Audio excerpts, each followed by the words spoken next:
Bonjour à tous, bienvenue à notre deuxième webinaire qui remplace le café conférence des années antérieures. Ce webinaire est préparé par l'atelier Veille Éco qui rayonne sur 5 départements de l'Alliance du Massif central: l'Allier, la Haute-Loire, le Cantal, la Lozère et le Puy-de-Dôme. L'atelier Veille Éco, ce sont 2 chargés de mission, dont Annabelle Barthélémy, et des relais dans les départements qui sont en charge des études et des références. Pour Cerfrance Puy-de-Dôme à venir, c'est Yannick Berthier. Ce webinaire va durer 1h30 sur le thème « Quels sont les leviers de performance en système bovin-lait et bovin-viande qui permettent d'avoir un meilleur revenu ?» Les interventions seront ponctuées de temps d'échange entre les intervenants et l'audience. Un quiz vous sera également présenté. Pour vos questions et pour vos remarques, vous pouvez utiliser le chat en haut à droite. Je viens d'ailleurs de vous envoyer un petit message. Je synthétiserai les questions et je les soumettrai aux intervenants, donc n'hésitez pas à utiliser ce chat. Vous rappelez que ce webinaire est enregistré et il vous sera envoyé à l'issue de cette conférence. Le cahier des références est également à votre disposition sur notre site web et vous sera également envoyé par mail. Avant de commencer ce webinaire, Cerfrance Puy-de-Dôme à venir vous remercie, partenaires, pour l'intérêt que vous portez à notre organisation, donc partenaires, adhérents et toutes les personnes qui sont avec nous aujourd'hui. Agréable webinaire à tous. Je passe la parole à Michèle Delsuc, notre présidente, et je vous dis à tout à l'heure. Alors bonjour à toutes et à tous, comme l'a dit Magali, merci de votre présence. Malheureusement, une nouvelle fois, encore derrière les écrans, vu le contexte sanitaire. Et votre fidélité à ce rendez-vous témoigne de l'intérêt que vous prêtez à nos travaux sur les références économiques. Donc notre alliance Massif central, comme l'a précisé Magali, c'est, je vous le rappelle, 5 Cerfrance, le Cantal, Terre d'Allier, Haute-Loire, Lozère et Puy-de-Dôme à venir. Donc c'est le regroupement de l'énergie et des moyens tant humains que financiers de ces 5 partenaires au service du développement de l'économie de nos territoires. Et la gouvernance actuelle est assurée par la présidente du Cerfrance Lozère, qui s'appelle Patricia Granat, et notre directeur Christophe Mathias. L'atelier Veille Éco de notre alliance renforce l'expertise de chacun des Cerfrance membres en réalisant des statistiques, des observatoires, des notes de conjoncture, des études thématiques, en plus du fameux cahier des références économiques qui va vous être présenté aujourd'hui. Cette édition, c'est le reflet des exploitations agricoles en plein cœur de la crise sanitaire. Et oui, malheureusement, on n'en est pas sorti. Et malgré un contexte conjoncturel fluctuant et soumis à son lot d'aléas climatiques, les agriculteurs ont répondu présent et ont continué à produire. Si cette crise a mis en exergue l'importance vitale de la production agricole, elle est aussi vectrice de fortes perturbations et de risques économiques accrus. D'autant que les effets du changement climatique et certaines remises en question sociétales face à l'agriculture continuent de peser sur nos exploitations. Les conséquences vont se répercuter sur le long terme et chacun aura l'obligation de s'adapter et d'innover. Mais je suis convaincue depuis longtemps que le monde agricole se définit par justement ses formidables capacités d'adaptation et d'innovation. Depuis près de 10 années que nos experts scrutent l'évolution des exploitations agricoles, il apparaît très clairement que le contexte qui nous entoure est avant tout en perpétuel mouvement et de plus en plus complexe à comprendre. D'où l'importance de disposer de repères pour appréhender ces évolutions afin de définir une orientation stratégique. Ça devient vraiment indispensable, on ne peut pas faire tout seul. Donc le regard objectif que propose ce cahier des références fait partie de ces repères. C'est dans la définition de la stratégie de l'exploitant, selon ses envies, son histoire, son environnement naturel et la maîtrise des coûts de production que se joue la réussite de nos structures. C'est aussi à travers cette approche que s'articule notre capacité de résilience. Nous savons aussi que l'un des enjeux de l'avenir sera la maîtrise de la donnée, qu'elle soit comptable ou plus qualitative, car elle permettra de mieux se projeter et d'adapter son activité. Notre atelier Veille Éco avec l'appui des 5 Serres France membres actifs, se dote de moyens et d'outils pour faire face à cet enjeu pour toujours mieux répondre aux besoins d'accompagnement des agriculteurs. La pertinence de ce travail, donc de Veille Éco, ne se dément pas. Son expertise est toujours au service de nos adhérents des Serres France et de l'ensemble de nos partenaires. Donc je vous invite à juger vous-même et je vous souhaite un bon webinaire.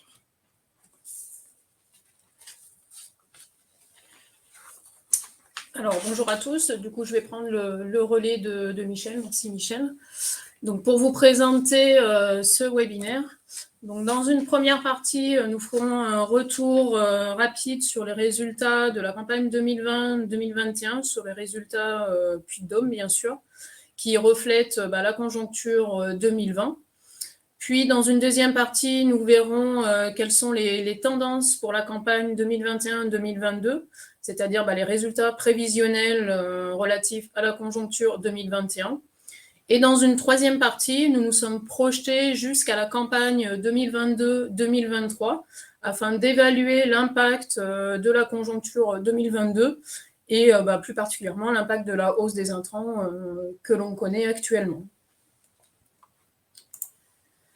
Alors, donc on va le voir, comme on va le voir dans cette première partie, les résultats 2020 sont plutôt en maintien, malgré des marchés qui ont pu être chamboulés. Alors, avant de vous présenter ces résultats, on va vous faire participer un petit peu, histoire de vous réveiller un peu, avec un premier quiz que Magali va vous lancer. Donc, vous pourrez répondre via la partie sondage. Et donc, ce quiz consiste à savoir comment a évolué le PIB de la France sur l'année 2020. Alors, est-ce que selon vous, il a plutôt augmenté de 2%? Est-ce qu'il a baissé de 4,5% ou est-ce qu'il a baissé de 8%? Donc, je vous laisse vous laisser quelques secondes pour donner votre réponse. Et donc, comme on va le voir sur la suite du sondage. Alors, pour les participants, le sondage se trouve en bas à droite pour participer à la question. Voilà, donc la question est: comment évolue le PIB de la France en 2020? Est-ce qu'il augmente de 2%? Est-ce qu'il baisse de 4,5%? Est-ce qu'il baisse de 8%?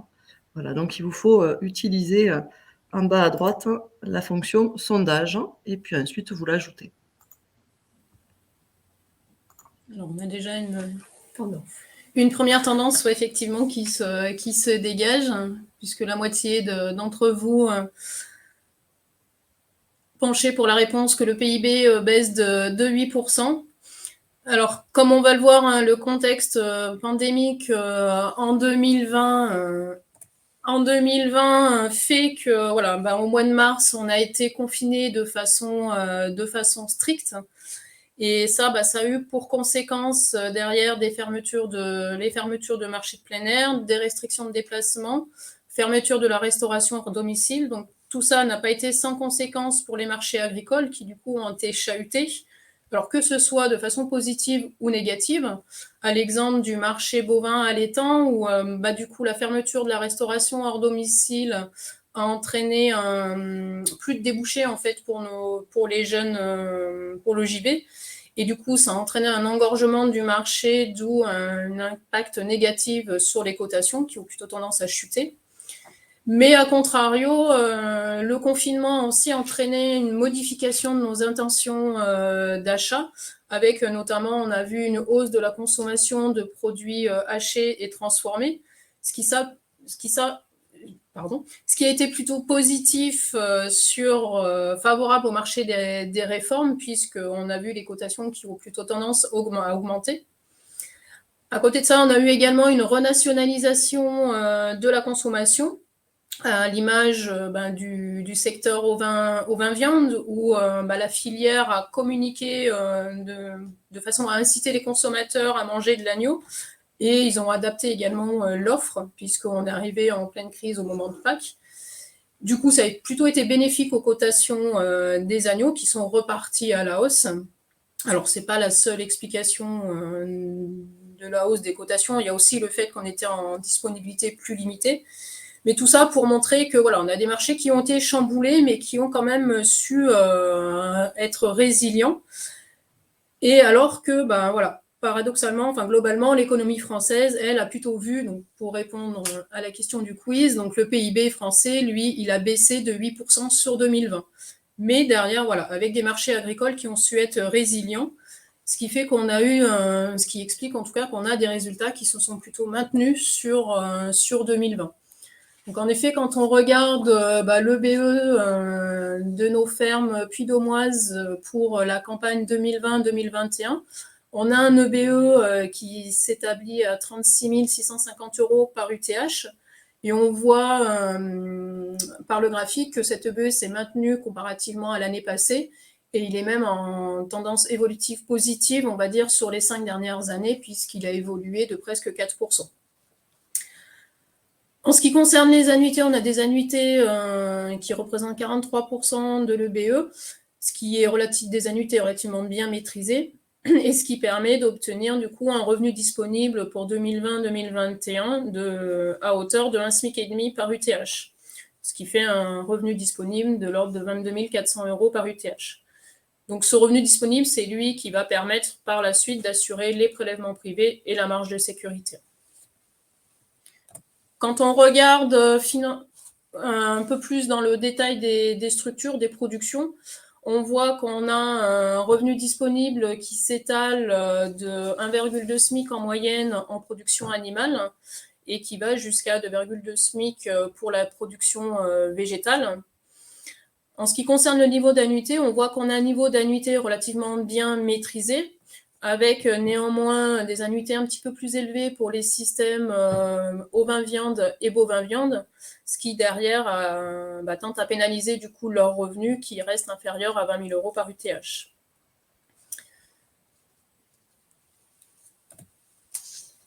Donc financièrement, quand on regarde la santé financière des exploitations, donc tout système confondu, on voit qu'on a une trésorerie alors la trésorerie, c'est la résultante du réalisable plus le disponible moins vos dettes court terme. Donc on voit que cette trésorerie, elle a une évolution positive sur les 5 dernières années, puisqu'elle augmente plus exactement d'1 mois de charge couvert. Alors, quand on prend le nombre de mois de charges couverts par la trésorerie, en fait, on couvre avec les charges, les frais opérationnels, les frais de structure, les annuités ainsi que les prélèvements.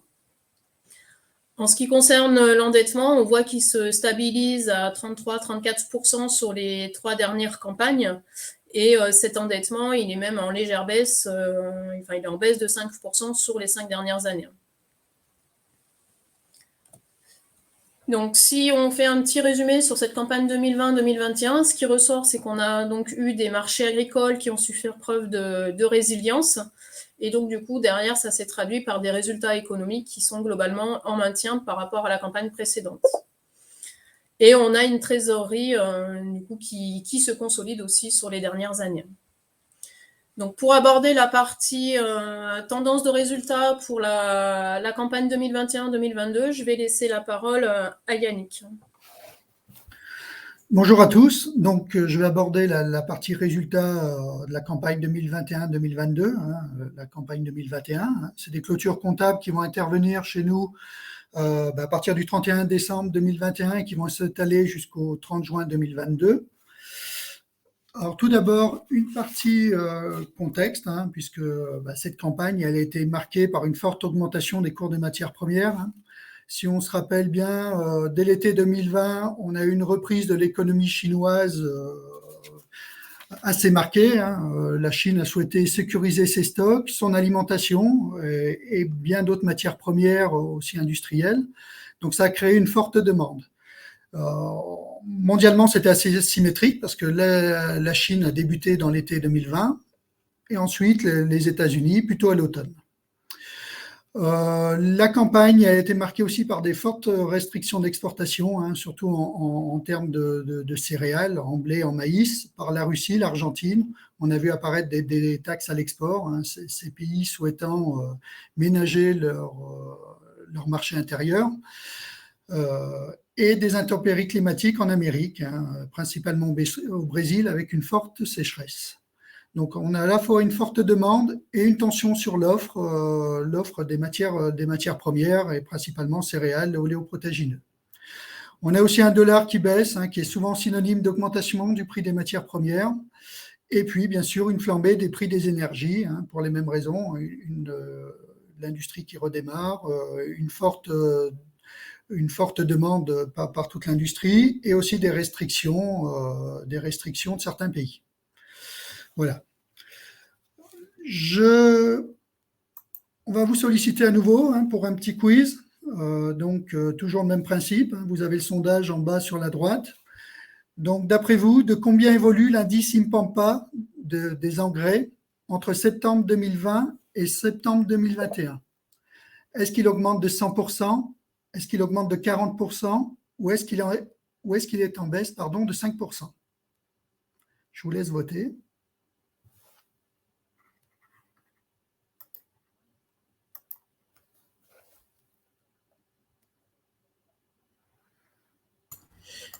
Donc, le sondage en bas à droite, vous cliquez et puis vous choisissez votre réponse et ensuite vous soumettez.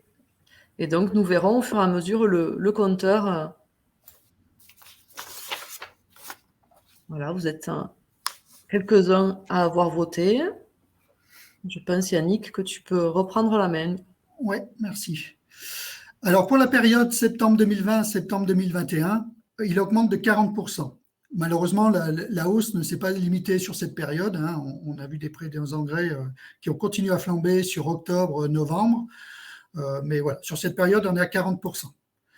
On voit clairement la hausse des intrants globalement, qui a débuté de manière importante à partir du mois de janvier 2021, puisqu'on avait déjà constaté une augmentation du prix des carburants et des engrais, donc qui s'est répercutée sur toute la période avec une flambée des prix impressionnante sur le mois de septembre-octobre et qui s'est poursuivi sur la fin de l'année 2021. Voilà, c'est les mêmes causes, une demande mondiale très forte, notamment chinoise, des restrictions sur certaines matières, par exemple la potasse, suite à des sanctions européennes via la Biélorussie, sur la Biélorussie, un fort déséquilibre offre-demande, et puis le prix du gaz notamment qui influe sur tous les prix des matières azotées. Donc en engrais, sur cette période-là, on est sur une augmentation de 41%, sur les énergies 30%, et sur l'alimentation des animaux 13%. Alors, cette petite diapo pour vous rappeler que, pour la suite des résultats, bien comprendre, comptablement, les achats qui ont été effectués sur la période 2021 vont beaucoup être ressentis sur la campagne comptable 2021-2022. Il y a un décalage, il faut comprendre que les achats qui sont effectués influencent plutôt sur des comptes qui se clôturent tardivement. Ce qui peut aussi expliquer que les résultats peuvent être meilleurs ou en décalage par rapport à votre ressenti, c'est les stocks qui ont été faits, les dates d'achat, les achats sous contrat.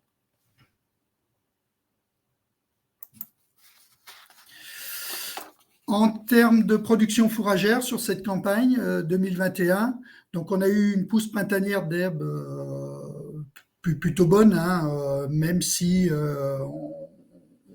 on n'a pas forcément une qualité qui a toujours été au rendez-vous. Les premières coupes ont plutôt été décevantes en termes de qualité, des secondes coupes meilleures, et aussi on a eu un pâturage tardif du fait des conditions météo à l'automne 2021. Ça a permis à nos exploitants de reconstituer des stocks de fourrage en termes de quantité. Alors, on a aussi des zones qui ont souffert, des rats-aux-pieds notamment, qui n'ont pas pu exploiter au mieux les prairies. Mais voilà, globalement, puisqu'on parle globalement sur le département, on a eu quand même des reconstitutions du stock de fourrage, et des achats de fourrage restreints sur cette campagne. Alors, sur la production bovin-lait, pour cette campagne, on a une collecte laitière européenne plutôt stable, globalement. On est à plus 5% de production sur les 8 premiers mois, avec, voilà, au niveau français, on est plutôt sur une baisse, hein, globalement, une baisse des volumes d'1%, et c'est plutôt l'Irlande et la Pologne qui ont été dynamiques. On a été sur une demande toujours dynamique, hein, pour les mêmes raisons, hein, la Chine qui a reconstitué ses stocks de poudre de lait, et du coup une hausse des cotations, tant en ingrédients laitiers que sur le prix du lait. Et en parallèle, on a aussi un prix de la viande, on le verra aussi à travers les allaitants, qui était meilleur, hein, un prix des réformes en augmentation. Sur cette campagne, on a un prix du lait français qui augmentait globalement de 4%, hein, sur les 10 premiers mois de l'année, ce qui représente à peu près 15 € pour 1000 litres.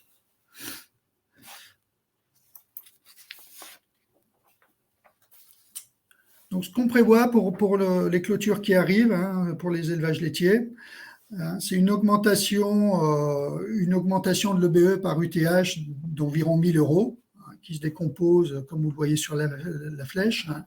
Une augmentation des produits viande, des produits des cultures, qui sont généralement limités par la surface sur ces systèmes-là, et une augmentation du prix du lait. Les charges, hein, les exploitations n'ont pas encore subi comptablement la répercussion des charges importantes. On les estime à 7 € par 1000 litres et 4 € par 1000 litres en termes de charges de structure.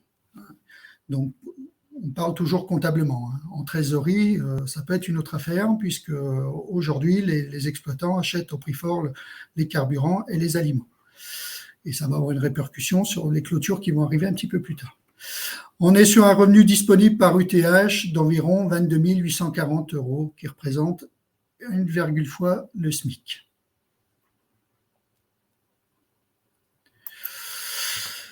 Pour les bovins viande, hein, la campagne a été marquée par la réouverture de la restauration au domicile, hein, qui a retrouvé un niveau proche de l'avant-Covid, donc avec une forte demande sur les pièces arrière et les steaks hachés. Du coup, en parallèle de ça, on a une offre limitée dans certains pays européens, hein, notamment en Allemagne, où on a une baisse de l'offre d'environ 4%, qui était liée à de la décapitalisation de cheptel. En Pologne, à peu près 1%. Là, on est sur un seuil de développement de l'élevage qui est peut-être atteint. Et puis, il y a aussi l'Irlande qui a pesé du fait du Brexit et des craintes apportées par celui-ci. Du coup, on a eu une embellie, hein, sur le marché des jeunes bovins. Voilà, on a eu des cours qui ont pris un peu de vigueur. Par contre, en broutard, c'est resté plus faible. On est plutôt sur une cotation égale à 2019, hein, avec des hésitations à l'achat par l'Italie et l'Espagne, qui représentent quand même les gros volumes d'export de broutard.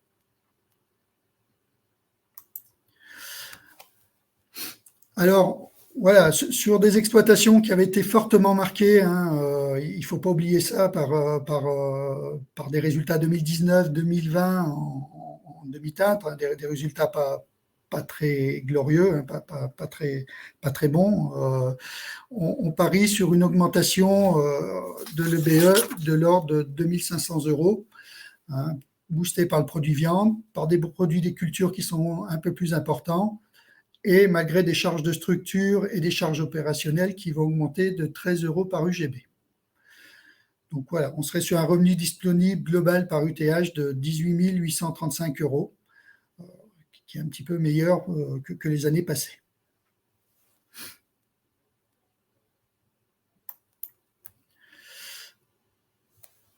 En ovin viande, même cause, mêmes effets. On a été sur cette période-là sur une offre très limitée, hein, au niveau français, et aussi sur des importations à la baisse, liées à des restrictions de déplacement, à des coûts du fret aussi, on n'en a pas parlé jusqu'à présent, très important. Une demande soutenue. Du coup, on a un prix de l'agneau qui accroît de 8,6% sur cette période-là, enfin sur les 10 premiers mois de l'année, qui représente environ 10 € par agneau.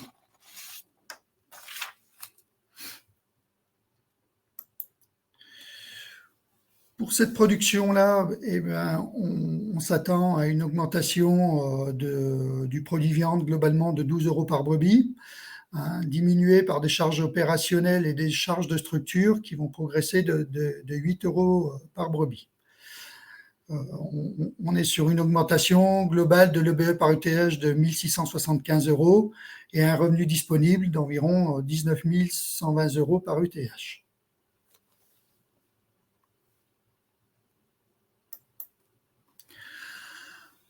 En grande culture, donc on va voir deux systèmes, hein, le système grande culture et le système grande culture industrielle. Donc, c'est là où le marché a subi la plus grande volatilité et les plus grandes augmentations de prix. Hein. On l'a dit tout à l'heure, des intempéries en Amérique, hein, sur le Brésil, une rétention de certains pays et des tensions géopolitiques aussi importantes, hein, qui ont pesé sur ces marchés-là. On ne l'a pas mis, mais la présence de la spéculation, hein, qui a beaucoup joué aussi sur le marché. Hein. On a atteint au mois de novembre sur le marché du blé, on a dépassé les 300 € la tonne, hein, on était à 305 € dans le mois de novembre, ce qui ne s'était jamais vu. La demande soutenue de la Chine, mais d'autres pays, hein, qui ont souhaité constituer des stocks. Voilà, on arrivait sur des prix très importants en blé et aussi sur les oléagineux.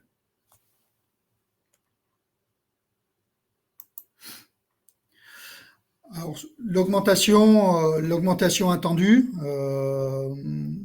en moyenne, hein, aussi, attention, on a quand même localement des situations assez variées, hein, avec une forte hétérogénéité de résultats, notamment liée à la qualité des blés, hein, puisqu'on a eu des PS qui ont pu être impactés par la pluie du mois de juillet et du coup des déclassements de l'eau. Mais voilà, en moyenne, on s'attend à une augmentation du prix de céréales de 379 €. C'est un exercice pas très simple aussi parce qu'on a des stratégies de commercialisation très variées chez nos exploitants. Hein. On a des exploitants qui ont pu livrer à la récolte, qui sont au prix ferme, au prix moyen de campagne. Donc voilà, un exercice périlleux, mais on prévoit une augmentation du prix des céréales de 379 €.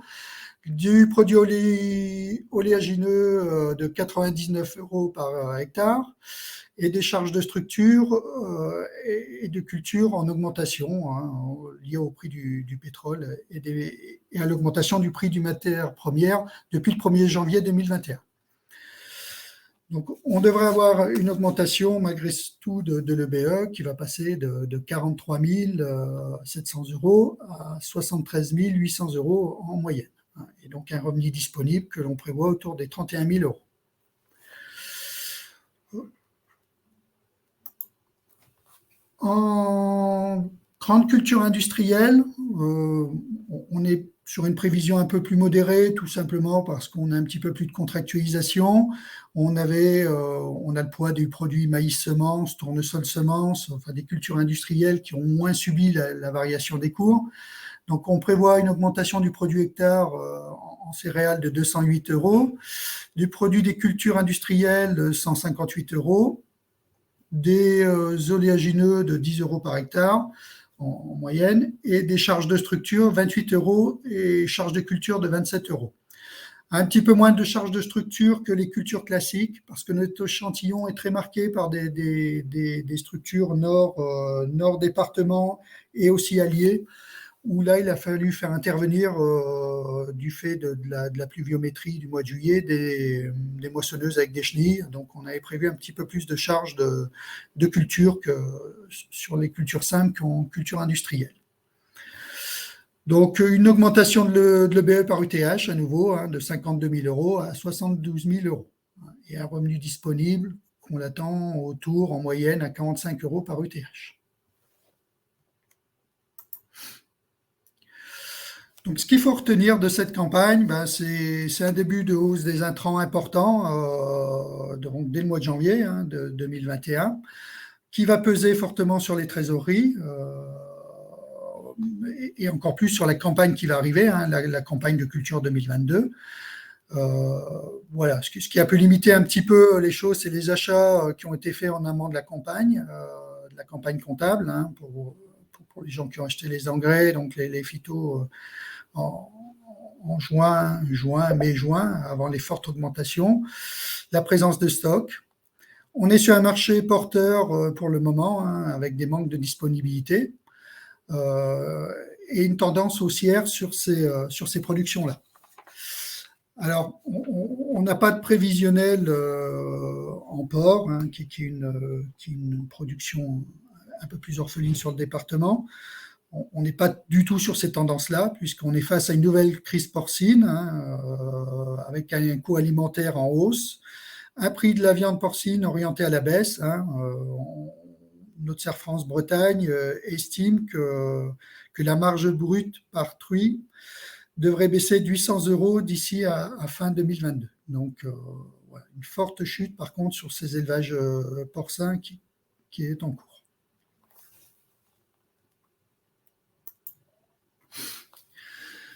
Alors, vous pouvez retrouver sous deux formes les références. Donc, les références économiques 2020-2021, sous forme de notre cahier annuel. Et aussi, on a disponible des petites vidéos de tendance des résultats 2021-2022, donc par production, que vous pouvez retrouver sous forme de vidéo sur notre site internet, donc www.serfrance-puydedôme.fr.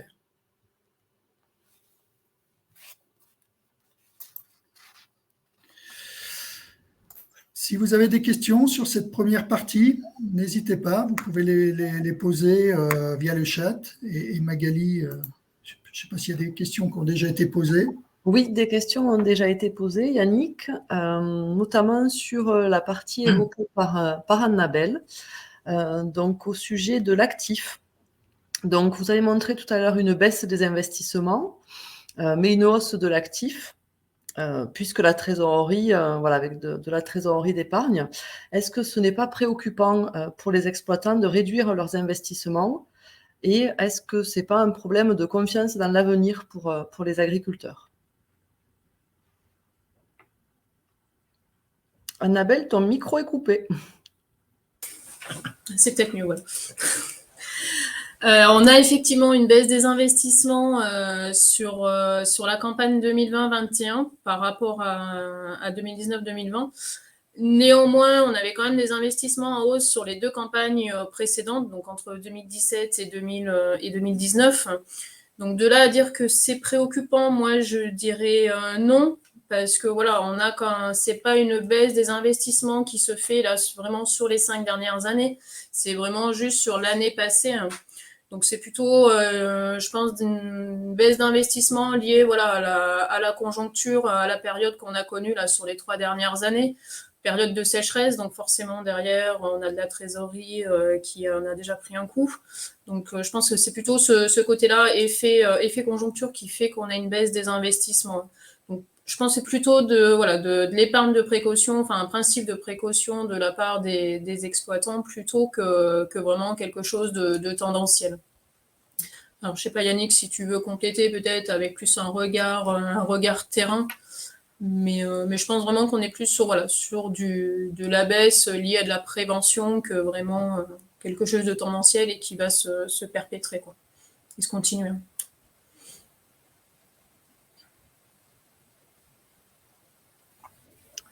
Donc, une autre question au sujet des charges opérationnelles par hectare. Donc, les charges opérationnelles par hectare en lait seraient de 25 € par hectare, comme en grande culture. Les exploitations laitières vont subir des hausses des engrais et en plus des hausses sur les concentrés. Donc, la question, c'est est-ce que nous ne sommes pas trop optimistes par rapport à nos calculs?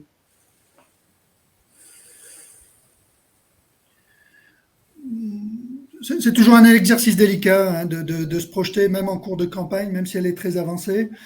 Oui, peut-être qu'on est un petit peu trop optimiste sur nos prévisions. Ce qui est clair, c'est que l'impact de toutes les charges, et ça, il faut bien le comprendre, elle va arriver sur nos résultats comptables 2022-2023. Et ça va être la suite de notre présentation.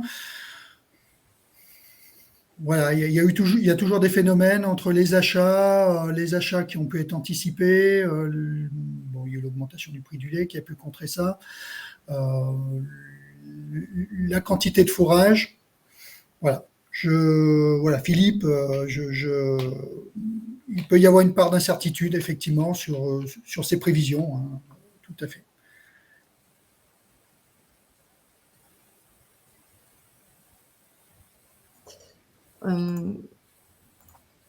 D'autres questions, peut-être dans le chat, n'hésitez pas à utiliser. Sinon, peut-être au niveau de la production bio, est-ce que vous avez des tendances également à nous partager? Alors sur la production bio, on n'a pas fait de projection de résultats en tant que tel, comme on a pu faire là, pour les autres productions que Yannick vient de présenter. Après, on a un marché en bio qui est pas particulièrement porteur en ce moment parce que voilà, on a un décalage vraiment entre l'offre et la demande. On a on a trop de volume qui arrive sur le marché entre guillemets, voilà, du fait des conversions là qui se sont terminées. Et derrière, un débouché produit qui a du mal à absorber du coup ces volumes. Du coup, voilà, on a malgré tout des niveaux d'achat en produits bio qui restent sur une tendance d'évolution positive, mais pas suffisamment en tout cas par rapport à ce que peuvent espérer les industriels. Donc du coup, ça a du mal à absorber les volumes qui arrivent. Donc ce décalage fait qu'on est sur un marché, sur une baisse du prix du lait en bio, parce que très souvent on a du coup un déclassement du lait bio en lait non OGM. Donc forcément derrière ça se répercute avec une baisse de prix, quoi. Donc on risque d'avoir voilà, sur les systèmes bio plutôt une tendance baissière malheureusement des résultats économiques, quoi. Mais on l'a pas chiffré comme on a pu le faire pour les autres systèmes. Merci Annabelle. Une dernière question. Est-ce que nous avons des références sur les exploitations laitières en AOP par rapport à des productions standards? Alors oui, dans le cahier des références, oui, on peut retrouver effectivement les résultats pour les livreurs AOP et pour ceux qui transforment. Globalement, sur la campagne 2020, les résultats sont restés sur des niveaux comparables à la campagne précédente. Ouais. Ils ont été un peu pénalisés suite au confinement avec la fermeture des marchés de plein air. Enfin, du coup, ça a entraîné moins de facilité de déboucher du coup pour les produits bio et donc la transformation du lait en produit AOP, pardon. Mais voilà, après la réouverture de la restauration hors domicile courant de l'été et des marchés de plein air a permis de fluidifier un peu ce marché AOP, quoi. Et donc de favoriser les ventes de produits AOP et du coup de retrouver des niveaux un peu plus corrects. Merci Annabelle. Une question plutôt pour Yannick, je pense. Avez-vous remarqué un effet de la fin des betteraves sur les résultats des exploitations en grande culture? Yannick?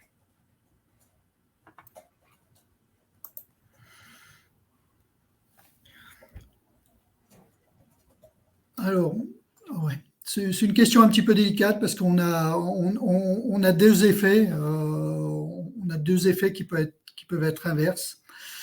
On a un premier effet, il faut le reconnaître, où la culture de betterave était gourmande en intrants et laissait pas toujours des sols dans un état impeccable.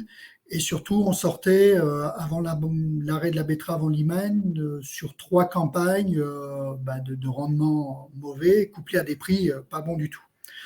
Donc sur certaines exploitations, on a eu une stagnation ou voire une augmentation des résultats, mais il faut toujours être prudent avec la conjoncture aussi à mettre en face. On on a pu avoir une augmentation des résultats, hein, parce que ça peut être remplacé par de nouvelles cultures à forte valeur ajoutée. Ça a pu être remplacé par des blés bien valorisés.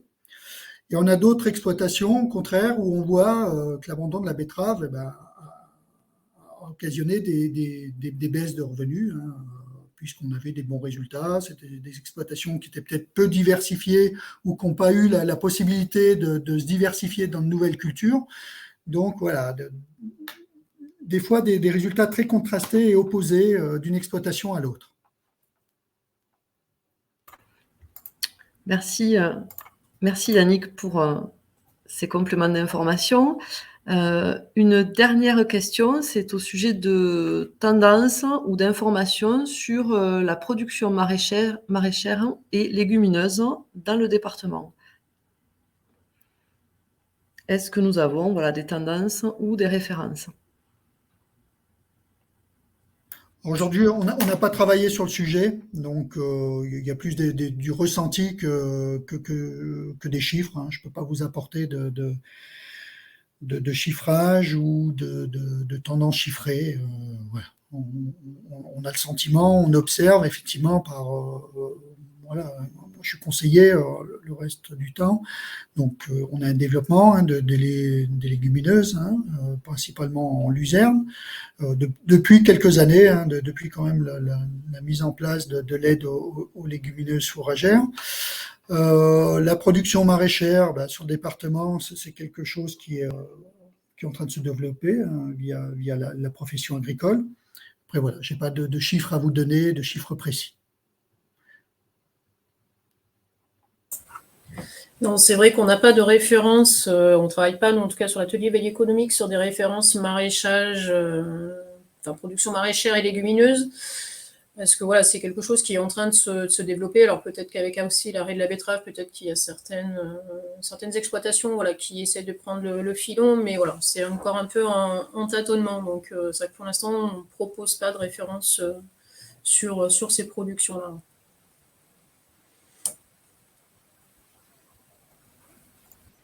Donc, au niveau des questions dans le chat, c'est terminé. Je vous propose qu'on continue. N'hésitez pas, tout le long de ce webinaire, hein, à poser vos questions. Des temps d'échange sont prévus comme nous venons de le faire. Voilà, je vous laisse continuer, Annabelle et Yannick. Alors, du coup, on va rentrer dans la troisième partie de ce webinaire. Donc, comme Yannick vient de vous l'expliquer, on a une hausse des intrants observée sur 2021 qui n'était pas forcément impactante sur la campagne 2021-2022, mais qui le sera plus sur la campagne à venir, donc 2022-2023. Et surtout, la hausse qu'on a constatée sur la fin 2021, c'est cette hausse-là qui va venir impacter nos résultats pour la campagne à venir. Donc pour les clôtures comptables, septembre 2022, avril 2023. Puisque sur ces clôtures comptables-là, les achats auront été réalisés lors de la hausse des intrants et des niveaux les plus élevés. Donc du coup, voilà, on s'est posé la question, on a essayé de se projeter sur cette future campagne pour essayer de voir quel pouvait être l'impact de cette hausse sur les résultats. Alors, pour essayer de se projeter, du coup, on a mis en place 2 scénarios pour nos exploitations. Alors, sachant que ce sont 2 scénarios, il peut y en avoir d'autres de possibles, hein. C'est pas exhaustif ce qu'on a fait, hein. Donc, on s'est basé sur un premier scénario qu'on a appelé summum. Alors ça, c'est un peu le scénario très pessimiste, où on est parti du principe que la conjoncture actuelle que l'on connaît se maintient en termes de hausse des intrants. Donc, c'est-à-dire qu'on est sur des niveaux élevés d'intrants. Et on s'est basé sur un deuxième scénario, alors qui correspond un peu plus à la réalité, certainement, c'est le scénario ajustement. Donc là, on est parti du principe que nos exploitants vont s'adapter, parce qu'on sait qu'ils sont capables d'une capacité d'adaptation à toute épreuve, on va dire. Mais voilà, on est parti sur le fait qu'ils allaient réduire leurs achats, alors que ce soit les achats alimentaires, limiter la fertilisation, et peut-être qu'ils ont réalisé des achats sous contrat, alors en amont de cette forte hausse des intrants. Et à partir de là, on s'est posé des questions, forcément, hein. Donc, on a regardé pour chaque scénario quelle allait quel allait être l'impact de la hausse des charges sur le coût de production. Ensuite, oui, on a une hausse des charges, mais pas que. On l'a dit, Yannick l'a montré, sur 2021, on a quand même une conjoncture et des marchés qui se comportent plutôt bien. On est toujours sur cette même dynamique. Donc, au regard de ce que l'on connaît au niveau des marchés aujourd'hui, on a regardé quel allait être l'impact au niveau de la marge de l'atelier. Donc, oui, on a des charges qui augmentent, mais des produits aussi. Donc, on a regardé l'impact sur la marge. Et ensuite, ce qui ressort, c'est qu'au sein d'un même scénario, on a des exploitations qui vont résister mieux que d'autres. Et la question, c'est de savoir pourquoi ces exploitations ont une hausse de charge moins importante que d'autres. Et donc là, on a travaillé au niveau de 2 systèmes, le système bovin-lait et le système bovin-viande.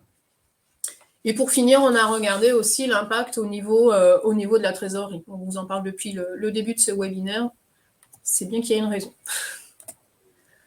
Donc, je vais vous présenter au niveau du système bovin-lait comment se comportent là, nos scénarios. Donc, ce qui ressort, c'est que pour le scénario le plus pessimiste, notre premier scénario, on aurait une hausse du coût de production de l'ordre de 35 € au millilitre. Et pour notre scénario ajustement, on serait sur plus 20 € sur le coût de production pour les millilitres. Alors, on voit que par rapport à notre scénario initial, on a notamment 3 postes qui sont les plus impactés puisqu'on a joué sur les 3 principaux impacts qui évoluent, c'est-à-dire l'engrais, l'alimentation et le carburant. Et donc, on voit que c'est ces postes-là qui vont être le plus impactés et qui vont venir impacter notamment les frais de culture, les frais d'alimentation et les frais de mécanisation. Alors attention, je vous l'ai dit, oui, on a une hausse des intrants, mais on a aussi derrière un marché des matières premières qui se comporte plutôt bien, sachant que ce qui est vrai aujourd'hui ne sera peut-être plus vrai ou moins vrai dans 6 mois. Voilà, ça reste, cette partie-là reste aléatoire quand même.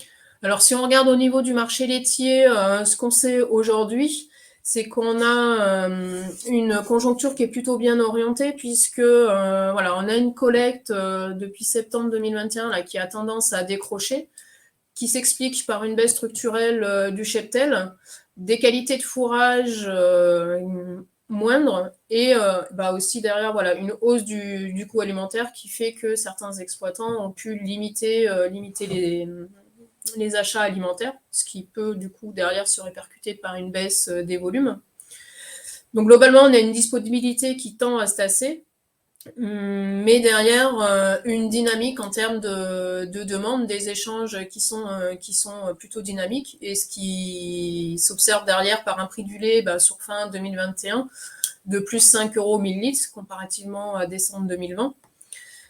Après, il y a 2 possibilités. Soit vraiment cette revalorisation, ce qu'on connaît à l'heure actuelle, perdure sur toute l'année. Donc, on pourrait aller sur un prix du lait qui tendrait à plus 20 € au millilitre par rapport à 2021.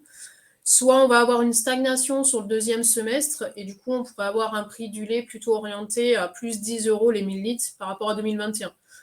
Donc, partie de ces 2 possibilités-là, nous, pour essayer de déterminer un peu l'évolution de la marge de notre atelier, on a pris un prix du lait moyen de 15 € au millilitre pour 2022. Donc, partie de ce prix du lait, du coup, on aurait une marge d'atelier qui décrocherait de moins 5 à moins 20 € selon les scénarios, sachant que dans le scénario le plus pessimiste, où on avait une hausse du coût de production de 35 €, si on retranche nos 15 € de prix du lait, on aurait une baisse de la marge de 20 € au millilitre. Et dans notre scénario ajustement, où on était avec une hausse du coût de production de plus 20 € au millilitre, si on retranche nos 15 € au millilitre, on serait du coup sur une baisse de marge de 5 € au millilitre. Donc on voit que vraiment, selon les scénarios, on est vraiment sur une baisse de marge assez différente. Ce qui ressort, comme je vous l'ai dit, c'est que certains vont mieux résister que d'autres. Donc là, pour essayer d'observer un petit peu ce qui se passe et ce qui peut expliquer que certains vont mieux résister que d'autres, on s'est basé sur le scénario qui nous paraît le plus plausible à l'heure actuelle, c'est que nos exploitants vont s'adapter. Donc on s'est basé sur le scénario ajustement, donc où on a une hausse du coût de production de 20 € au millilitre. Et ce qui ressort quand on regarde notre population, c'est qu'on a nos populations des moins impactées, qu'on a appelées. Eux, ils auraient une hausse du coût de production de 15 € au millilitre. nos plus impactés, eux, seraient à plus 30 € sur leur coût de production. Alors, si on tempère un petit peu voilà, avec le prix du lait, nos plus 15 € sur le prix du lait pour 2022, ben, on voit que finalement, nos moins impactés, eh ben, la hausse de charge, finalement, serait couverte par la hausse du prix du lait. Pour nos plus impactés, on n'est pas dans ce cas-là. Ils conservent quand même une hausse des charges. Et donc, on a cherché à savoir pourquoi et d'où venait cet écart, en fait. Alors, quand on regarde ce qui se passe au niveau de la structure de nos exploitations et un peu de la production, ce qui ressort, c'est qu'on a nos moins impactés, finalement, on s'aperçoit qu'ils intensifient leurs facteurs de production. Alors que ce soit la main-d'œuvre, les effectifs, les animaux ou la surface fourragère. Derrière, ça se traduit par une productivité qui est plus élevée pour nos moins impactés. Elle est plus élevée de 8%. Et donc, on a vraiment une intensification des facteurs de production pour nos moins impactés. En termes de charges, ce qui ressort, c'est que nos systèmes les moins impactés, ils optimisent leurs charges. C'est-à-dire en particulier les frais de culture, frais d'alimentation et les frais de mécanisation. Donc, les 3 postes qui sont les plus soumis aux hausses de charges. Et donc, non seulement ils optimisent leurs charges, parce qu'en fait, ils arrivent aussi à les diluer avec les volumes de lait qu'ils produisent en plus, du coup. Et quand on arrive finalement d'un point de vue économique, comment ça se comporte, ce qui ressort, c'est que nos moins impactés, donc ils ont un EBE plus élevé, ils dégagent aussi une richesse qu'on évalue via la valeur ajoutée qui est plus importante. Et derrière, en termes de revenus disponibles, nos moins impactés, ils libèrent 1,7 SMIC de revenus disponibles contre tout juste un SMIC, l'équivalent d'un SMIC pour nos plus impactés. Alors ça, c'est pas anodin parce que derrière, je vous l'ai dit précédemment, le revenu disponible, c'est ce qui permet après de statuer pour les prélèvements, d'assurer les prélèvements privés et la marge de sécurité, sachant que cette marge de sécurité, derrière, elle permet soit de consolider la trésorerie, soit d'autofinancer, par exemple, de nouveaux investissements. Donc, plus ce revenu disponible va être élevé, plus derrière, ça va permettre de liberté pour les revenus et pour la marge de sécurité. Ça laisse plus de possibilités, du coup. Donc derrière, globalement, nos moins impactés, ce qui ressort, c'est qu'ils ont quand même une meilleure autonomie et une meilleure efficacité technico-économique. Sachant que l'autonomie, c'est ce qu'on évalue par la marge brute globale sur produit, et l'efficacité technico-économique, c'est le BE sur produit. Donc voilà, si on pouvait retenir quelques 2-3 messages donc, pour la production bovin-lait, c'est que finalement, les moins impactés, ils intensifient leurs facteurs de production et ils optimisent en même temps leurs charges. Donc, ce qui paraît être finalement 2 points clés dans le cas d'un aléa comme ça conjoncturel, c'est ce qui semble permettre en tout cas d'être un peu plus résilient. Du coup, je vais laisser la parole à Yannick pour la même analyse pour la production allaitante. Donc, je vais poursuivre avec la production allaitante. Donc, dans nos 2 scénarios, donc on a un scénario summum où on aurait un coût de production qui augmenterait de 85 € par UGB et un scénario ajustement où l'impact serait limité à 40 € par UGB. Vous voyez, comparé aux 13 € qu'on a sur l'année précédente, on parie quand même sur quelque chose de beaucoup plus impactant pour la campagne qui va arriver. Avec une augmentation de l'alimentation, bien sûr, des frais de culture et de tous les frais d'élevage. Ce qui pourrait limiter la baisse de la marge globale, c'est la moindre disponibilité sur les marchés et le maintien des cours, puisqu'on avait quand même un cheptel allaitant qui a subi une décapitalisation depuis 2017 du fait des mauvaises conjonctures. Pour le moment, on a des cours qui se maintiennent à un niveau intéressant, on ne va pas le qualifier de bon, mais un niveau intéressant en jeunes bovins et en réforme. Ce qui pêche toujours, c'est la cotation des broutards qui n'a pas forcément décollé. Mais voilà, on peut avoir toujours une limitation de l'impact par part des prix corrects. Alors, Sur un même scénario, hein, ce qui prime encore, c'est le fort écart, hein, puisque par exemple sur le scénario ajustement, on a 40 € d'écart entre les moins impactés, hein, on estime que les charges vont augmenter de 25 €, et les plus impactés, où on estime que les charges peuvent augmenter de 65 € par UGB. Alors, si on regarde un petit peu la différence entre les moins impactés et les plus impactés, les moins impactés, on est sur des exploitations qui ont une forte autonomie fourragère, hein, pratiquement toute la SAU est consacrée à de l'herbe ou à la production de fourrage. Un nombre d'animaux autour des 100 UGB, alors que les plus impactés, on a une superficie un peu plus importante et un petit peu moins d'autonomie. Alors, voilà, si on regarde un peu plus en détail ce qui varie dans les charges, donc on a des moins adaptés qui ont principalement des charges de culture moins importantes et surtout un coût de mécanisation beaucoup moins important puisqu'on est à 135 € par UGB contre 220 €. Et l'alimentation aussi où on a un écart de 45 €.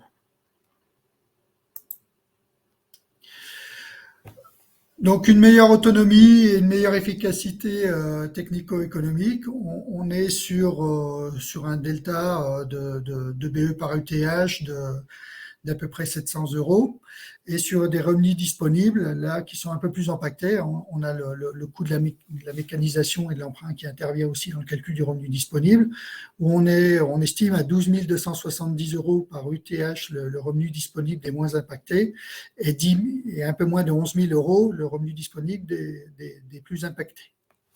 Donc, un delta entre les deux en termes de revenus disponibles quand même important. Donc voilà, ce qu'il faut retenir en bovin viande, c'est que les moins impactés ont plutôt un système orienté 100% herbe et qui maîtrisent bien leur charge de production.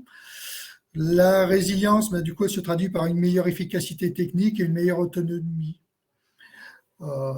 Après, la productivité ne fait pas toujours la différence sur un aléa conjoncturel.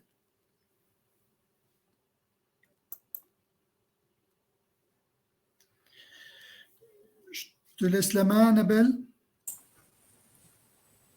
Oui, du coup, je reprends la main pour terminer, pour conclure ce webinaire et nos scénarios, puisque voilà, on est quand même allé jusqu'à la notion de trésorerie pour voir finalement, selon nos scénarios, comment ça se comportait au niveau de nos trésoreries. Donc, ce qui ressort, c'est que qu'on soit finalement sur un système laitier ou sur un système allaitant, dans le scénario, notre scénario summum le plus pessimiste, on a quand même 5% de nos exploitants qui décrocheraient. Alors, ce que j'entends par décrocher, c'est qu'ils passeraient en trésorerie négative avec une perte du nombre de mois de charge assez conséquent, puisqu'en système laitier, on passerait sur un niveau de trésorerie de 2,3 mois de charge, on passerait en dessous de 2 mois de charge. Et sur la production allaitante, on passerait en dessous du mois de charge couvert pour le scénario le plus pessimiste. Sur le scénario ajustement, on est un peu... En ce qui concerne le système laitier, on resterait sur un niveau de mois de charge couvert à peu près équivalent, avec seulement 1% de nos exploitants qui décrocheraient. Sur le système allaitant, on passerait en dessous du mois de charge, avec un peu moins d'1% de nos exploitants qui décrocheraient. Sachant que derrière, quand on regarde nos niveaux de trésorerie, pour revenir sur nos moins impactés, nos plus impactés, nos moins impactés, derrière, on ne l'a pas dit, mais ils ont quand même globalement, que ce soit en système allaitant ou en système laitier, des niveaux de trésorerie plus élevés, ce qui leur permet d'avoir un petit peu plus de souplesse. Ce qu'il faut retenir de cette diapositive, c'est que vraiment, quand on est dans un scénario le plus pessimiste, où derrière, on n'a peut-être pas forcément de possibilité d'adaptation, on s'aperçoit qu'on a quand même pas mal de décrochage en termes de trésorerie. Donc, ça soulève quand même la nécessité de devoir consolider, ou en tout cas d'avoir un bon niveau de trésorerie, de façon à pallier comme ça un aléa conjoncturel et qui n'a pas forcément tendance à perdurer, on va dire. Alors, consolider sa trésorerie, ça, en fait, ce qu'on s'aperçoit, c'est que cette trésorerie, il faut la consolider tant qu'on a un besoin en fonds de roulement qui n'est pas atteint. Alors, je vous expliquerai sur la diapositive suivante en quoi consiste ce besoin en fonds de roulement et comment est-ce que vous pouvez le recalculer. Et en termes de repères, ce qu'on a souvent, enfin, que nous conseillons comme repère seuil un peu en système laitier, c'est que grosso modo, ce besoin en fonds de roulement, il doit correspondre à peu près à 100 jours de chiffre d'affaires. En système viande, on est un petit peu plus élevé puisque ce besoin en fonds de roulement doit couvrir 150 jours de chiffre d'affaires. Alors, ce besoin en fonds de roulement, comment est-ce qu'on l'estime? Alors, je vous ai repris un petit graphique pour vous expliquer ce besoin en fonds de roulement. En fait, vous le récupérez, vous prenez vos stocks de l'actif, plus votre réalisable et dispo, et vous en déduisez vos dettes court terme. À partir de là, vous obtenez votre besoin en fonds de roulement. Alors, je vous ai pris l'exemple d'une exploitation laitière qui produit 337 000 litres de lait. Elle a un chiffre d'affaires de 180 000 euros, 180 500 euros. Donc, ce qui représente derrière, quand on calcule son besoin en fonds de roulement, il est de 45 000 euros. Donc, ce qui correspond à peu près à 90 jours de chiffre d'affaires. Donc, dans le cadre de cet exemple-là, on voit que il faudrait, pour que le besoin en fonds de roulement couvre 100 jours de chiffre d'affaires, il faudrait l'augmenter de 5 000 euros. Donc, ce qui peut être possible via à consolider sa trésorerie de 5 000 euros. Alors, on le voit finalement, comment se situer, comment réagir finalement face à un aléa. Alors, ça nécessite derrière de pouvoir évaluer sa situation. Donc, si je suis dans le cas d'une trésorerie qui est positive, on est à plus de 3 mois de charge, où tout roule, on a des résultats qui sont à l'équilibre et qui me permettent de consolider ma trésorerie. Alors, on a 2 options. Déjà, on peut analyser son besoin en fonds de roulement de façon à savoir est-ce que je peux faire de l'épargne de précaution pour placer. Et d'un point de vue plus technico-économique, c'est la question à se poser, c'est de savoir jusqu'à quand est-ce que je peux assumer, on va dire, un aléa. Et du coup, derrière aussi, ça nécessite de gérer ses investissements de façon à gérer sa trésorerie. Si à contrario, je suis plutôt dans une situation où j'ai une trésorerie qui est inférieure à 3 mois de charge et avec des résultats qui sont tout juste à l'équilibre et qui du coup ne me permettent pas forcément de placer une partie de ces résultats en trésorerie, dans ce cas-là, d'un point de vue technico-économique, ça veut dire peut-être redéfinir sa stratégie d'exploitation et s'y tenir aussi par la suite. Ça veut dire aussi derrière, regarder peut-être d'un point de vue technicité, analyser finalement mes pratiques techniques pour essayer de voir si j'ai de la marge de progression et qu'est-ce que je peux mettre en place pour essayer d'améliorer mes performances. Derrière, ça peut être aussi d'essayer de mieux maîtriser ses charges, être peut-être un peu plus autonome sur certains postes de charge, là où je le peux bien sûr, et d'essayer d'identifier ces charges sur lesquelles je peux agir pour essayer de les diminuer. D'un point de vue financier, ça peut se traduire par une solution de prêt à court terme ou essayer de renégocier mes délais paiement fournisseurs et de raccourcir mes délais d'encaissement.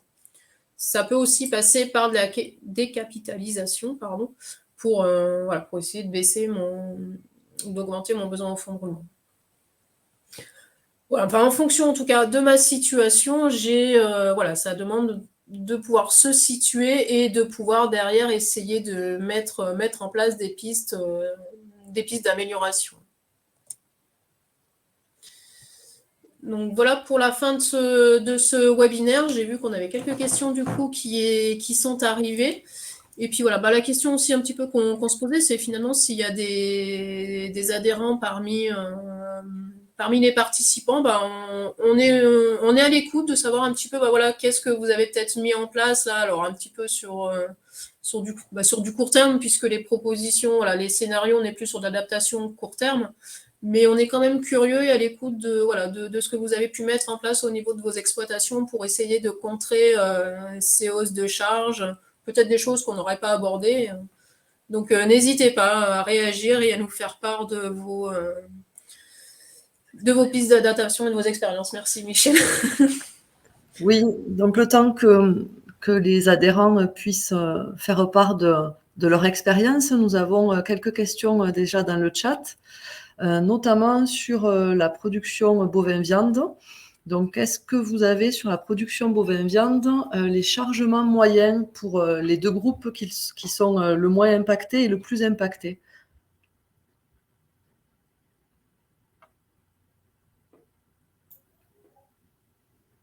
Avec le micro, Annabelle.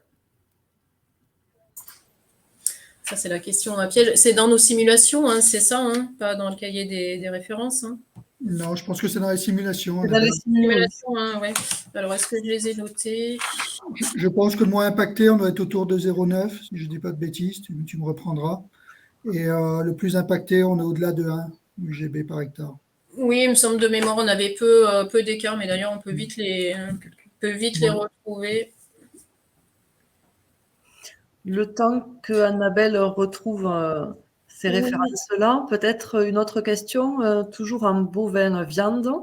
Donc c'est Victor qui nous fait remarquer que les systèmes les plus résilients sont les systèmes 100% herbe et qu'il serait intéressant voilà, de pouvoir approfondir les résultats en fonction de la gestion justement de cette ressource d'herbe. Donc est-ce qu'on travaille en fauche précoce? Est-ce qu'on travaille en pâturage tournant? Est-ce qu'on travaille sur du renouvellement des prairies? Voilà, est-ce que vous avez, Yannick et Annabelle, des informations complémentaires à ce sujet? Je n'ai pas d'informations techniques complémentaires à apporter à Victor. Clairement, les chiffres sont là, hein, montrent des différences entre systèmes. Après, derrière ces chiffres, il faut aller à l'exploitation, au groupe d'exploitation et retravailler sur ces sujets hein, pour pouvoir aussi améliorer les résultats et sortir des tendances de résultats et de pratiques qui permettent d'augmenter le revenu disponible des agriculteurs. Mais on n'a pas les moyens à la fois techniques, hein, les chiffres ne parlent pas suffisamment, c'est de l'analyse fine qu'il faut aller faire à l'exploitation. Je pense que c'est des sujets intéressants hein, qui sont d'ailleurs abordés par les organismes techniques hein, et qu'il faudrait coupler aux données chiffrées. Merci Yannick. Une autre question de Philippe qui nous challenge, voilà, sur des questions qui sont plus à l'aune de l'anthropocène et de nos impacts, nous, humains, sur la planète. Hein. Donc, dans nos hypothèses de scénario, voilà, on les fait tourner autour d'économies d'intrants. Hein. Et donc, il nous challenge, Philippe, en nous disant est-ce qu'on n'aurait pas intérêt à développer dans nos scénarios des approches plus disruptives hein, qui consisteraient à proposer des scénarios avec des systèmes de production qui sont plus indépendants des énergies fossiles, hein, comme le fuel et les engrais. Voilà. Qu'est-ce qu'on peut amener comme réflexion à ce sujet? Ouais, effectivement, pour répondre, c'est vrai que là, sur les simulations qu'on a fait, elles ont leurs limites, hein, je l'ai dit au début. Hein. On est parti sur une analyse plutôt adaptation court terme, effectivement, qu'est-ce qu'on peut faire à l'instant T avec l'aléa qu'on a. Mais voilà, dans l'objectif d'essayer de voir qu'est-ce qui faisait finalement des différences entre voilà, ceux qui, derrière, ceux déjà à la base qui sont moins impactés, nos plus impactés. Donc là, on était vraiment sur une réflexion court terme. C'est vrai que là, ce que vous proposez, Philippe, c'est vraiment quelque chose sur du plus long terme. On est même, je dirais, sur une refonte peut-être de sa stratégie d'exploitation et sur sa conduite d'exploitation. Ouais. Mais après, c'est vrai que ce seraient des choses qui seraient très intéressantes à étudier, d'autant plus voilà, avec l'évolution d'un point de vue demande consommateur, enfin ce qu'attend le consommateur, on va dire du côté un peu green de l'agriculture, c'est des choses qui pourraient être intéressantes à creuser. Ouais. Mais c'est vrai qu'on était là, on est vraiment sur deux objectifs différents. Quoi. Là, après, on est vraiment plus sur de la modélisation, j'ai envie de dire, et sur vraiment l'adaptation long terme avec derrière réponse à d'autres attentes et là des attentes plus au-delà consommateur vis-à-vis de ce qu'ils attendent de l'agriculture.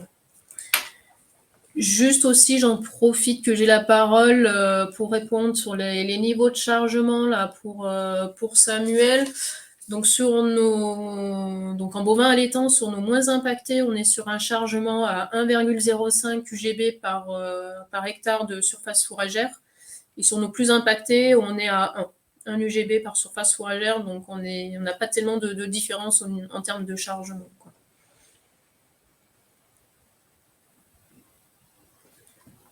Une autre question sur la dichotomie entre la résilience face aux aléas et la résilience aux aléas prix, hein, et la résilience face aux aléas climatiques, hein. Donc le système herbe améliore la résilience face aux aléas prix, mais fragilise la résilience face aux aléas climatiques. Que pensez-vous, Yannick et Annabelle, hein? C'est quoi le bon arbitrage?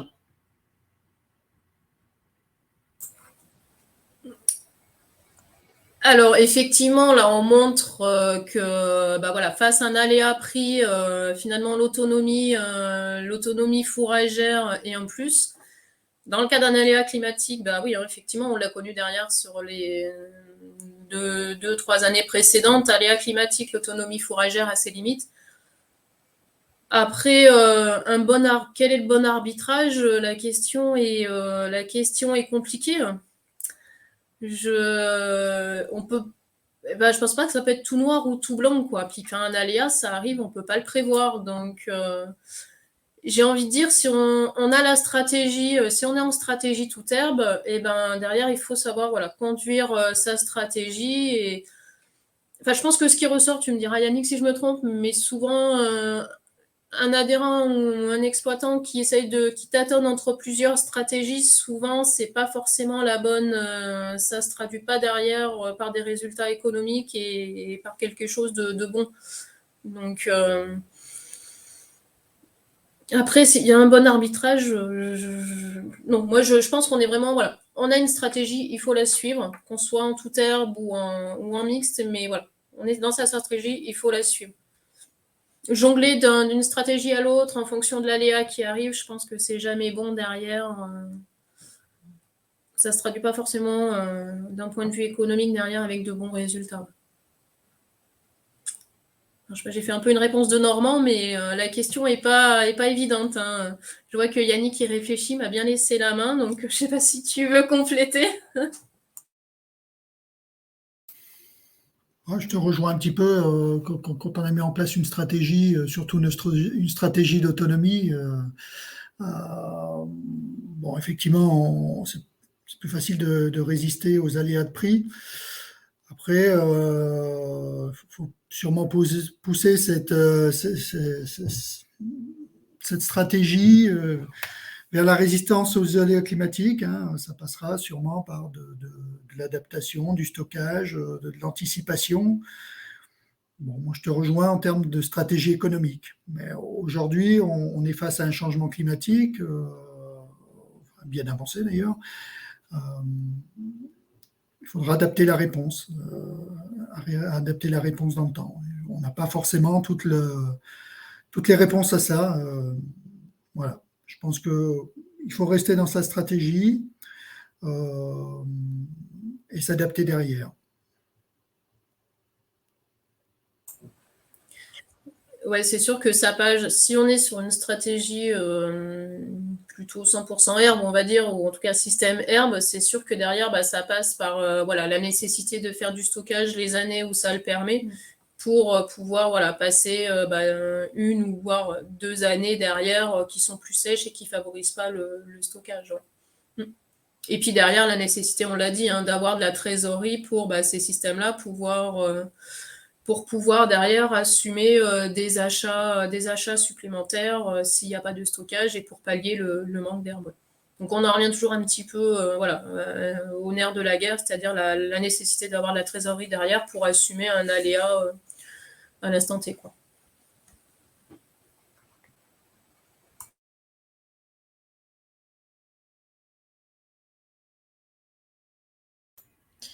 Donc pour les agriculteurs présents, si vous souhaitez partager avec nous votre expérience, n'hésitez pas, utilisez le chat pour pour nous expliquer comment vous vous adaptez.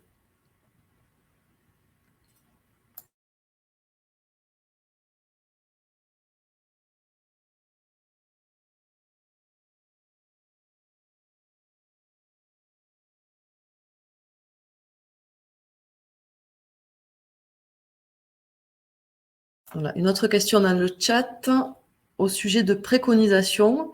Donc, on pourrait préconiser de mettre moins de pression sur la surface fourragère, de faire de l'épargne de précaution et s'assurer en faisant de la DEP.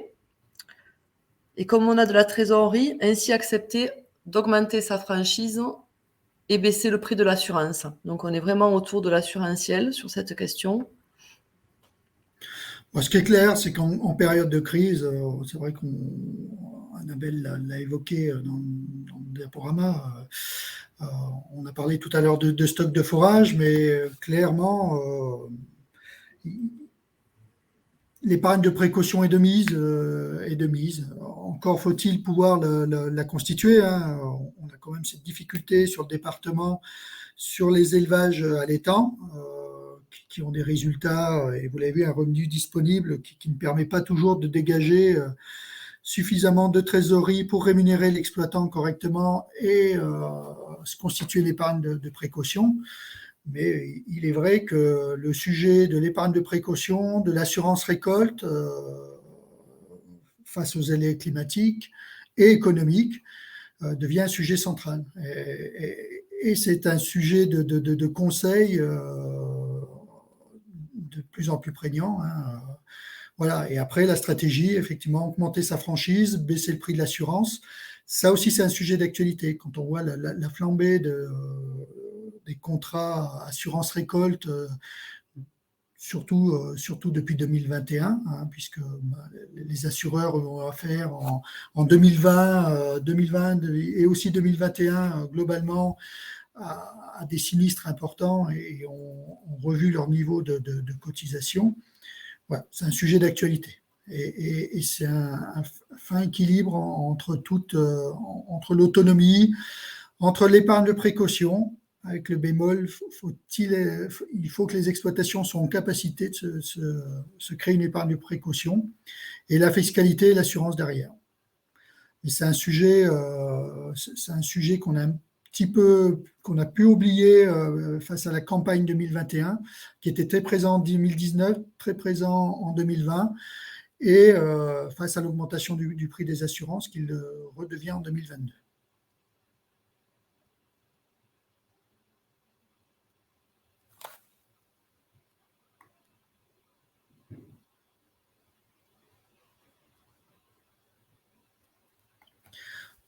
On peut aussi remarquer que sur l'ensemble de nos webinaires et de nos conférences, le sujet de l'assurance récolte revient. On a souvent une question autour de ça. Et il y a un réel enjeu pour nos exploitations et notre agriculture.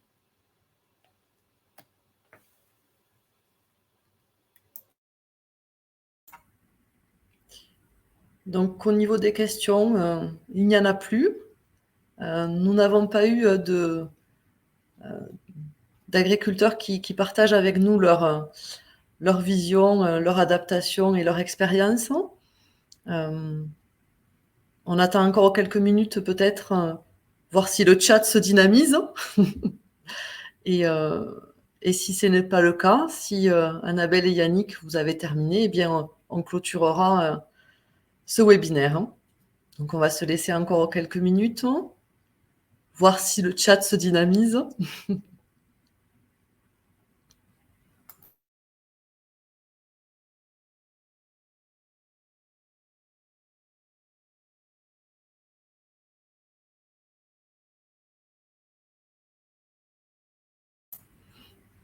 Donc, vous rappelez que les références économiques sont accessibles sur notre site web Serre-France Puy de Dôme à venir.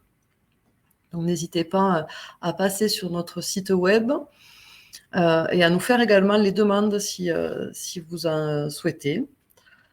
À l'issue de ce webinaire, donc, nous vous enverrons le replay et également la version numérique des cahiers des références.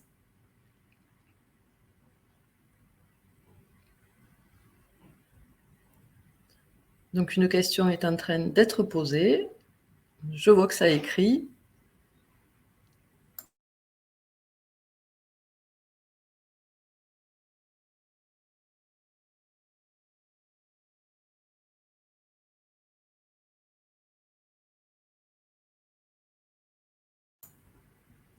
Donc, une dernière question sur la fin du glyphosate. Une question sur l'évaluation de la fin du glyphosate. Vos micros ne sont pas branchés.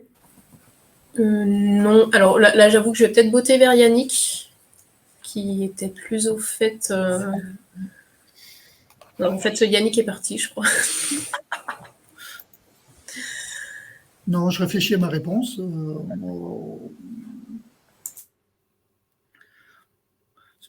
C'est difficile de répondre à une question sur l'impact de la fin du glyphosate. Bon, c'est pas des études sur lesquelles on a travaillé au sein de l'Alliance Massif Centrale. Il y a une nécessaire adaptation des pratiques. La fin du glyphosate, elle aura de l'effet sur les cultures à terme et sur le système de production, parce que ça va demander à nos exploitants de revoir leur système en globalité et leurs pratiques. Après, je ne me permettrai pas d'aller beaucoup plus loin sur l'analyse et sur l'impact que ça peut avoir sans tomber dans de la polémique. Nécessairement, l'impact premier paraît importante en termes de coûts et voire à terme de perte de rendement, automatiquement. Après, derrière, quelle sera l'adaptation de nos agriculteurs, de notre agriculture? Je n'ai pas de données suffisamment précises pour répondre à cette question.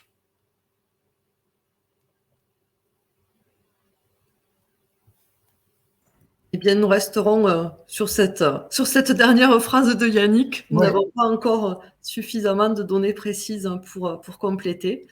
Vraiment, merci à tous pour votre participation. Merci à tous pour la qualité de vos questions. Merci aux intervenants pour la qualité de leur intervention. C'était vraiment un bon moment tous ensemble. Voilà, nous vous remercions. Je vous rappelle que nous sommes présents sur les réseaux sociaux Facebook et LinkedIn. Donc voilà, passez nous voir, abonnez-vous à nos pages, ainsi que sur notre site web. Il est temps, chers partenaires, chers clients, chers adhérents, toutes les personnes qui étaient avec nous aujourd'hui, de nous quitter et de vous souhaiter une agréable journée. Merci à tous, à bientôt. À bientôt, au revoir.